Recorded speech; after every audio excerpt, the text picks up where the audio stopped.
ഭൂരിഭാഗം ആളുകൾ ഗൾഫിലാണ് ജോലി ചെയ്യുന്നത്. ഇന്ന് ഹിന്ദു സമുദായത്തിൽപ്പെട്ട ആളുകളോട് ഇവിടെ എത്തിച്ചേർന്നിട്ടുള്ള സഹോദരങ്ങൾ, നിങ്ങൾ പറഞ്ഞ് മനസ്സിലാക്കി കൊടുക്കണം. ഇത് കേൾക്കുന്ന ഹിന്ദു സമുദായത്തിൽപ്പെട്ട ആളുകളോട് ഒരു കാര്യം ചോദിക്കാൻ ആഗ്രഹിക്കുന്നു. നിങ്ങളുടെയൊക്കെ വീടുകളിൽ ഗൾഫിൽ പോയി ജോലി ചെയ്യുന്ന എത്ര മനുഷ്യരുണ്ട്? ഒരു പക്ഷേ ഗൾഫ് രാജ്യങ്ങളിൽ നിന്ന് കിട്ടുന്ന പൈസ കൊണ്ടും വിദേശ രാജ്യങ്ങളിൽ നിന്ന് കിട്ടുന്ന പൈസ കൊണ്ടുമാണ് ഇന്ന് വർഗീയത പറഞ്ഞ് കൊല്ലാൻ ശ്രമിക്കുന്ന പല ആളുകളുടെയും വീടുകൾ മുൻപോട്ട് പോകുന്നെന്നുള്ള യാഥാർത്ഥ്യം മനസ്സിലാക്കണം. നാളെ വിദേശ രാജ്യങ്ങളിൽ, യൂറോപ്യൻ രാജ്യങ്ങളിൽ, ക്രിസ്തു മതത്തിനും ഇസ്ലാം മതത്തിനും പ്രാമുഖ്യമുള്ള രാജ്യങ്ങളിൽ നാളെ അവരൊരു നിയമം കൊണ്ടുവരികയാണ്.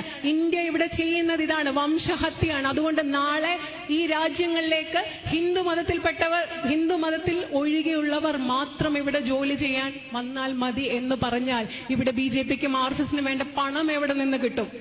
അത് മനസ്സിലാക്കണം. ഇപ്പൊ ചെയ്യുന്നത് തിരിച്ച് മറ്റു രാജ്യങ്ങൾ ചെയ്തു കഴിഞ്ഞാൽ ഇന്ത്യയുടെ അവസ്ഥ എന്തായിരിക്കും? കേരളത്തിന്റെ അവസ്ഥ എന്തായിരിക്കും? ഈ RSS BJPയിൽ പെടുന്ന ആളുകളുടെ കുട്ടികൾ എങ്ങനെ സ്കൂളിൽ പോകാൻ ഫീസ് കൊടുക്കും? അതുകൂടെ ആലോചിച്ചിട്ട് വേണം. RSSും BJPയും ഹിന്ദുക്കൾക്കും ഇന്ത്യക്കാർക്കും വേണ്ടിയാണ് ഇതൊക്കെ ചെയ്യുന്നതെന്ന് തെറ്റിദ്ധരിക്കപ്പെട്ട മനുഷ്യർ ഇത് ചിന്തിക്കാൻ എന്നുകൂടി ഒരു വലിയ അഭ്യർത്ഥനയുണ്ട്. കാരണം മതത്തിന്റെ പേരിൽ മനുഷ്യനെ വിഭജിച്ചിട്ട് ഒരു രാജ്യവും മുന്നോട്ട് പോയിട്ടില്ല. മതത്തിന്റെ പേരിൽ രാഷ്ട്രമുണ്ടായാൽ ആ രാഷ്ട്രം വലിയ പുരോഗതി പ്രാപിക്കും എന്നതിനൊരു ചരിത്രമില്ല. അങ്ങനെയാണെങ്കിൽ മതരാഷ്ട്രമായി മാറിയ പാകിസ്ഥാൻ എന്തുകൊണ്ടാണ് 1971 വിഭജിച്ച് അവിടെ നിന്ന് ബംഗ്ലാദേശ് ഉണ്ടായത്?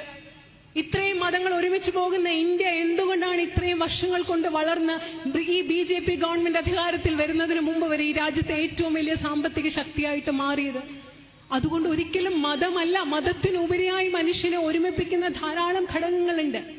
ഇന്ത്യക്ക് ഇന്ത്യയായി നിലനിൽക്കണമെങ്കിൽ ഇവിടെ എല്ലാ മതങ്ങളിലും പെട്ട ആളുകൾ ഒരുമിച്ച് നിന്നേ മതിയാവൂ. ഇന്ത്യയുടെ സാഹോദര്യവും സഹിഷ്ണുതയും നിലനിന്നേ മതിയാവൂ. അല്ലെങ്കിൽ ഇന്ത്യ എന്ന രാജ്യം ഇല്ലാണ്ടായി പോകും. ഇത് BJP RSSന് അറിയാൻ വയ്യാഞ്ഞിട്ടാണ്. ഇവിടുത്തെ കൊച്ചു കുട്ടികൾക്കറിയാം ഇന്ത്യ എന്ന് പറയുമ്പോൾ നാനാത്വത്തിൽ വൈവിധ്യമാണ്, മതേതരത്വമാണ്, ജനാധിപത്യമാണ്. എന്തിനു വേണ്ടിയാണ് ഇവരിത് ശ്രമിക്കുന്നത്? അധികാരം കിട്ടാൻ വേണ്ടി മാത്രം. പറയാൻ കൃത്യമായ ഒരു രാഷ്ട്രീയ പ്രത്യയശാസ്ത്രമില്ല. അതുകൊണ്ട് മതത്തിന്റെ പേരിൽ മതം പറഞ്ഞ് ജനങ്ങളെ വിഭജിക്കുകയാണ്. എങ്ങനെയാണിത് പറയേണ്ടതെന്ന് അറിയില്ല. കാരണം ഉള്ളിൽ അത്രമാത്രം വിഷമമുണ്ട്, തീയുണ്ട്. ഒരു രാജ്യം, ലോകം മുഴുവൻ ആദരിക്കുന്ന ഒരു രാജ്യം, ലോകം മുഴുവൻ അഭിമാനത്തോടുകൂടി ബഹുമാനത്തോട് കണ്ടിരുന്ന ഒരു രാജ്യത്തെ ജനങ്ങളെ, മനുഷ്യരെ പ്രത്യേകിച്ച് ഒരു കാരണവും ഇല്ലാതെ ഇങ്ങനെ ഇഞ്ചിഞ്ചായി മനുഷ്യന്റെ മനസ്സിൽ ഭീതിയും വേദനയും നിറയ്ക്കുമ്പോൾ വല്ലാത്ത വിഷമമുണ്ട്, ആശങ്കയുണ്ട്. എന്തിനാണ് ഇവരിത് ചെയ്യുന്നതെന്ന്. ഈ പറയുന്ന മനുഷ്യർ, ഈ പറയുന്ന പ്രത്യയശാസ്ത്രത്തിൽ വിശ്വസിക്കുന്നവർ ഒരല്പം പോലും ഈശ്വര വിശ്വാസികളോ ദേശസ്നേഹികളോ ആണെന്ന് നമുക്ക് പറയാൻ സാധിക്കുമോ? യഥാർത്ഥ ഈശ്വര വിശ്വാസിക്ക്, യഥാർത്ഥ ദേശസ്നേഹിക്ക്, യഥാർത്ഥ ജനസ്നേഹിക്ക്, മനുഷ്യ സ്നേഹിക്ക് ഇങ്ങനെ ചെയ്യാൻ പറ്റുമോ? അതുകൊണ്ട് നമ്മൾ ആദ്യം ഈ യാഥാർത്ഥ്യം മനസ്സിലാക്കണം. നമ്മുടെ മുൻപിലുള്ള രണ്ടാമത്തെ ചോദ്യം, ഈ യാഥാർത്ഥ്യം മനസ്സിലാക്കി കഴിഞ്ഞാൽ നമ്മൾ ഇതിനോട് എങ്ങനെ പ്രതികരിക്കണം? നമ്മുടെ സമരങ്ങളെ നമ്മൾ എങ്ങനെ മുൻപോട്ട് കൊണ്ടുപോകണം? അത് വളരെ പ്രധാനപ്പെട്ടതാണ്.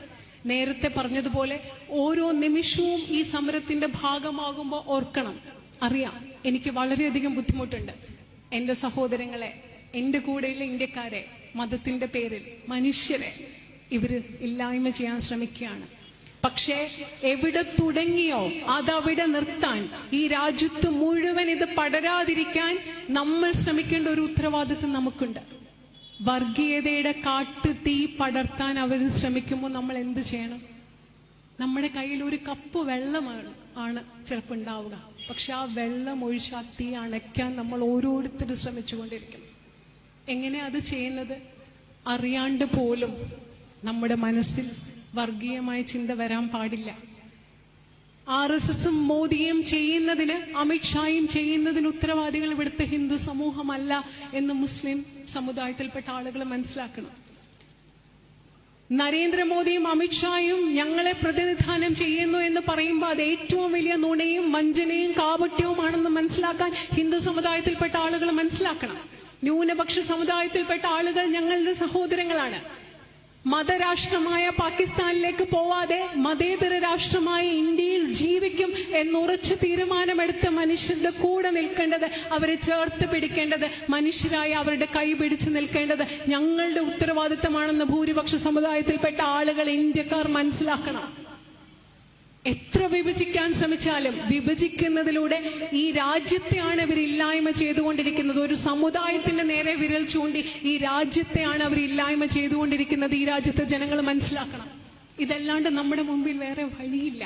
നമ്മൾ എങ്ങനെയാണ് ആലോചിച്ച് നോക്കും, നമ്മൾ എങ്ങനെയാണ് ഇതിനെ എതിർക്കുക എന്നുള്ളത്. വേറെ ഒരു വഴിയുമില്ല.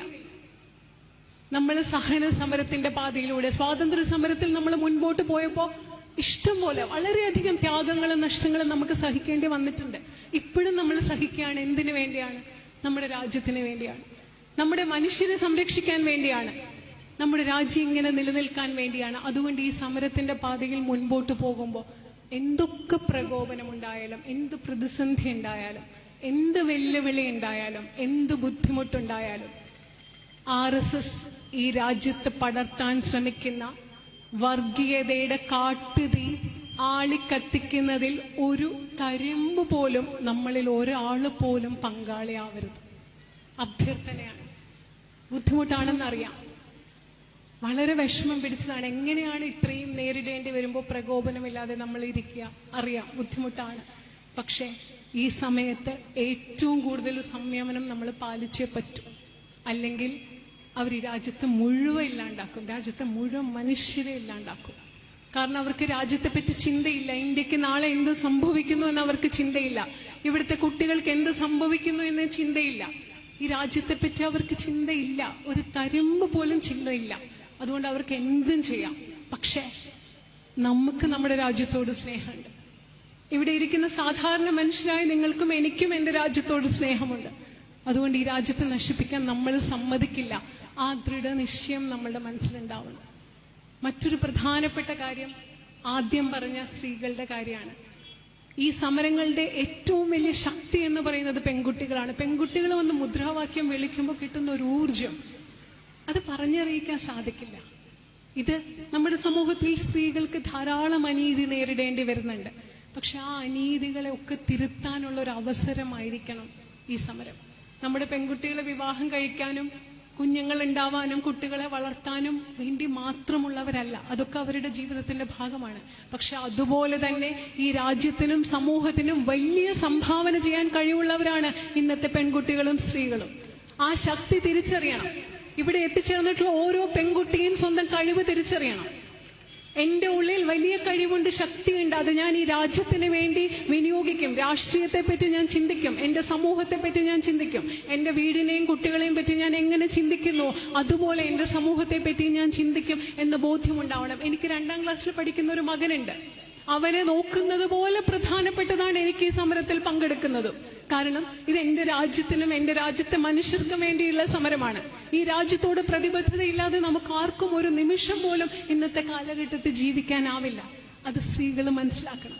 സ്ത്രീകൾക്ക് തുല്യ സ്ഥാനം കൊടുക്കാൻ, സ്ത്രീകളെ സമൂഹത്തിന്റെ മുഖ്യധാരയിൽ കൊണ്ടുവരാൻ, ഞങ്ങളെപ്പോലെ തുല്യരാണ് പെൺകുട്ടികളും സ്ത്രീകളും എന്ന് കാണാൻ ഈ സമൂഹത്തിലെ പുരുഷന്മാർക്കും പൊതുസമൂഹത്തിനും സാധിക്കണം.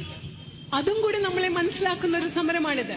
അതുപോലെ ഈ രാജ്യത്തെ നിങ്ങൾക്കറിയാം, BJPക്ക് കേരളത്തിൽ ഇപ്പോൾ ഒരു പ്രസിഡന്റ് ഉണ്ടായി. അദ്ദേഹത്തിന്റെ ജാതി പറഞ്ഞാണ് BJPയിൽ അടി നടക്കുന്നത്. ഈ മനുഷ്യരാണ് ഹിന്ദു സമുദായത്തെ ഒറ്റക്കെട്ടായി സംരക്ഷിക്കാൻ പോകുന്നതെന്ന് ആലോചിച്ചു നോക്കൂ. ജാതി വ്യവസ്ഥക്കെതിരെ, മനുഷ്യനോട് കാട്ടിക്കുന്ന ജാതിയുടെ പേരിൽ കാട്ടുന്ന ക്രൂരമായ വിവേചനത്തിനെതിരെ നമുക്ക് പോരാടാൻ സാധിക്കണം. പൈസയില്ലാത്ത സാധാരണ മനുഷ്യനോട് കാണുന്ന വിവേചനത്തിനെതിരെ പോരാടാൻ സാധിക്കണം. ഭരണകൂടത്തിന്റെ അടിച്ചമർത്തത്തിനെതിരെ പോരാടാൻ സാധിക്കണം. നമ്മുടെ യുവജനങ്ങളെ അടിച്ചമർത്തി, നമ്മൾ കണ്ട് JNUവിലെയും ജാമിയ മില്ലയിലെയും കുട്ടികളെ എന്തുമാത്രമാണ് അവരോട് ക്രൂരമായിട്ട് പെരുമാറിയത്. ഞങ്ങളുടെ കുട്ടികളെ അടിച്ചമർത്തുന്നതിനെതിരെ നമുക്ക് ശബ്ദിക്കാൻ സാധിക്കണം, പോരാടാൻ സാധിക്കണം. അതുമാത്രമല്ല, നമ്മുടെ അടുത്ത തലമുറയെ, ഫാഷിസത്തെ ശക്തമായി ചോദ്യം ചെയ്യാൻ കെൽപ്പുള്ള, അനീതി കാണുമ്പോൾ ശക്തമായി പ്രതിരോധിക്കാൻ കഴിയുന്ന, പോരാട്ട വീര്യമുള്ള, സമരോത്സുകരായ കുട്ടികളായി നമ്മുടെ അടുത്ത തലമുറയെ വളർത്തേണ്ട ഒരു വലിയ ഉത്തരവാദിത്വം നമുക്കുണ്ട്. നമ്മുടെ കുഞ്ഞുങ്ങളോട് പറയണം, ഇന്ത്യയെ പറ്റി പറയണം, രാജ്യത്തെ പറ്റി പറയണം, മതേതരത്വത്തെ പറ്റി പറയണം, ഫാഷിസത്തെ പറ്റി പറയണം, വർഗീയതയ്ക്കെതിരെ സംസാരിക്കാൻ അവരെ ശക്തരാക്കണം, മനുഷ്യരായി അവരെ വളർത്തണം. ഇതും നമ്മുടെ ഉത്തരവാദിത്തമാണ്. ഈ ഉത്തരവാദിത്തങ്ങൾ നമ്മൾ ഇന്ന് ഈ സമരത്തിൽ പങ്കെടുത്തതുകൊണ്ട് അവസാനിക്കും.